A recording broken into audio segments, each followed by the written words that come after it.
अवधूत चिंतन श्री गुरुदेव दत्त श्री स्वामी समर्थ तुम्हाला सर्वांचं आपल्या चॅनलमध्ये खूप मनापासून स्वागत आहे।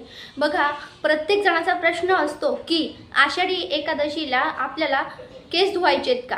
तर खरं तर पाहायला गेलं तर आषाढी एकादशीला केस धुवू नये, पण बऱ्याच महिलांचा असा प्रश्न असतो की ताई, आम्हाला चौथा दिवस आहे, आम्हाला मासिक धर्माचा काहीही त्रास होत नाही आणि आम्ही केस धुतले तर चालेल का? हे बघा, खरं तर पाहायला गेलं तर आपण 4 दिवस हे धर्मशास्त्रानुसार, हिंदू शास्त्रानुसार आपल्याला हे पाळायला पाहिजे। पण जर तुम्हाला काही त्रास होत नसेल, तुमची सेवा करण्याची इच्छा असेल, तर तरी तुमची इच्छा तुम्ही तुमच्या इच्छेने स्वामींची म्हणजे जे काही असेल सेवा करायची इच्छा असेल ते तुम्ही केस धुवू शकतात आणि मग सेवा करू शकता। कारण बऱ्याच महिलांचं असं असतं की आम्हाला आषाढी एकादशीला भागवत ग्रंथ वाचायचा आहे, आम्ही केस धुवून वाचावं का? खरं तर 4 दिवसापर्यंत वाचू नये, पण तुमची इच्छा शेवटी तुम्हाला करायचं तो जयाचा त्याचा वैयक्तिक प्रश्न असतो। दुसरी गोष्ट काय आहे, आपण ह्या दिवशी भात का खात नाही? बऱ्याच महिलांचा प्रश्न असतो की आपण ह्या दिवशी भात खाल्ला का जात नाही? कारण भात हा तामसिक पदार्थ आहे। कारण तो कसा ते तुम्हाला सांगते। भात म्हणजे जेव्हा मेधा नावाचे ऋषी असतात ते आपली आई भगवतीच्या कोपापासून ते वाचण्यासाठी स्वतःचं शरीर संपवण्याचा प्रयत्न करतात आणि ते नष्ट करतात, तेव्हा त्या पृथ्वीवर त्याचे भिन्न भिन्न प्रकारचे ते सगळे अवयव पडलेले असतात आणि त्याच्यापासून हा वनस्पती तयार होते आणि त्या वनस्पतीपासून हे भाताचं रोप, भाताचं बीज हे तयार होतं आणि ह्याचपासून आपल्याला ह्या दिवशी म्हणून ह्या दिवशी भात खाल्ला जात नाही। गुरुचरित्रात सुद्धा याचं वर्णन केलेलं आहे, भात खाऊ नये म्हणून, कारण हा तामसी पदार्थ आहे। राहिला एकादशीचा प्रश्न, म्हणून ह्या दिवशी तुम्ही उपवास करा, अगर नका करू। आता उपवास करणाऱ्यांचं ठीक आहे, पण घरात जर तुम्ही उपवास करत नाहीये आणि तुम्ही घरात भात तयार करून देताय, त्या एवढं पाप कुठलंही नाही, म्हणून या दिवशी भात खाल्ला जात नाही। आता हे सगळं झालं।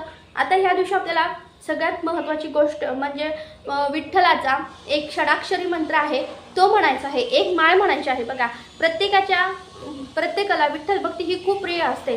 कलियुगामध्ये जेव्हा कलीचा अवतार आला तेव्हा भगवान विष्णूने विठ्ठलाचा अवतार घेतला, पण तो अवतार याच्यासाठी पण घेतला, आपल्या आईवडिलांची सेवा करणाऱ्या पुंडलिकाकडे भगवान विष्णूने विठ्ठलाचा अवतार घेतला, पांडुरंगाचा अवतार घेतला।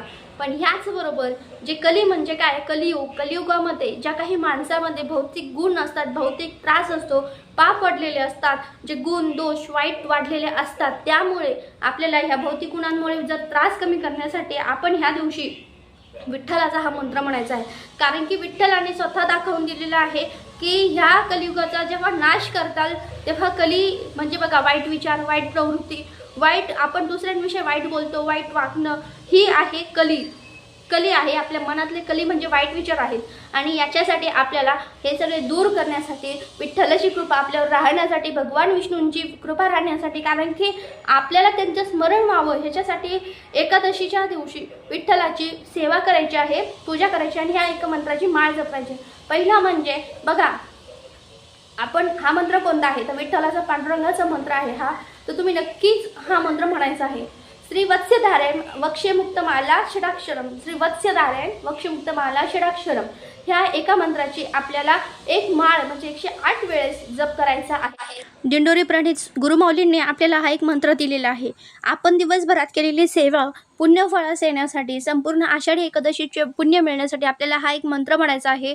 तो पांडुरंगाचा मंत्र आहे। आपल्याला सकाळी उठल्याबरोबर आपली जी देवपूजा होणार आहे त्या देवपूजेची वेळेस आपल्याला इथे एक मंत्र म्हणायचा आहे, श्री वत्स्यधारयं वक्ष्यमुक्तमाला षडाक्षरम। हा अतिशय महत्त्वाचा आणि बीज मंत्र आहे पांडुरंगाचा। भगवान विष्णूंना प्रसन्न करण्यासाठी हा मंत्र म्हणायचा आहे सगळ्यांनी। बघा, आपण काही काम करतो ना, आपण कितीही करा सेवा, पण आपलं मन चांगलं पाहिजे आणि मन चांगलं असेल ना तर नक्की ते सेवेचं फळ म्हणजे आपल्याला मिळत असतं।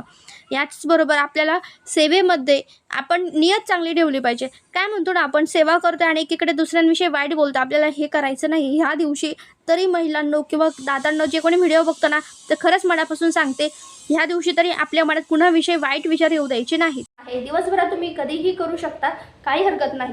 ह्या दिवशी संक्षिप्त भागवत वाचलंच गेलं पाहिजे। आता बघा, जेव्हा आपण हा माळ जपतो, बऱ्याच जणांना हा म्हणणं शक्य नसेल, श्री वत्स्यधारयं वक्ष्यमुक्तमाला षडाक्षरम, आता त्यामुळे आपण काय करायचं, ओम नमो भगवते वासुदेवाय नमः ह्या मंत्राचा सुद्धा जप करायचा आहे। ही एक माळ जरी घेतली आपण तरी हे आपल्याला करायचं आहे आणि ज्यांना घेणं शक्य नाही त्यांनी ह्या मंत्राचा जप करायचाच आहे। त्याचबरोबर विष्णू सहस्रनाम हे किती पावन आहे सगळ्यांना माहिती आहे, पण विष्णू सहस्रनाम हे प्रत्येकाला म्हणणं शक्य होत नाही. मग आपल्याला काय करायचं आहे, विष्णू सहस्रनाम हे एवढं म्हणजे इतकं पॉवरफुल आहे ना की ते विष्णू सहस्रनामामुळे मनातल्या इच्छा तर पूर्ण होतात, कित्येक जन्मजन्मांतरीचे दोष दूर होत असतात. आणि म्हणूनच मला एक सांगायचं आहे की जेव्हा आपण विष्णू सहस्रनाम आपल्या घरात वाचतो, आता उद्या एकादशी आहे आणि एकादशीचं निमित्ताने चातुर्मासामध्ये तुम्ही रोज विष्णू सहस्रनाम वाचलंच गेलं पाहिजे. मला तरी खरं हे असंच वाटतं, पण प्रत्येकाकडून शक्य होतं आहे. मग आपल्याला हा एक मंत्र सांगते मी तुम्हाला, तो मंत्र म्हणायचा आहे, त्याच्यामुळे विष्णू सहस्रनाम वाचल्याचं फळ मिळतं. मंत्र आहे नमोस्तोत्वंताय सहस्रमूर्तये सहस्रपादाक्षी शिरोरु बाहवे सहस्रनान्मे पुरुषाय शाश्वते सहस्रकोटियुगधारिणे नमः. हा भगवान विष्णूंचा एक श्लोकी मंत्र आहे. तो आपल्याला दिवसभरातनं तुम्हाला 21 वेळा याचं पठण करायचं आहे. त्याचबरोबर विष्णू सहस्रनाम शक्यतो वाचा, मोबाईलवर लावा आणि शक्यतो. तर आजच्या पुरतं इतकं झालेली सेवा स्वामींच्या चरणी रुजू करते आणि व्हिडिओ इथेच थांबवते. व्हिडिओ आवडला असेल तर लाईक शेअर सबस्क्राईब करा. श्री स्वामी समर्थ.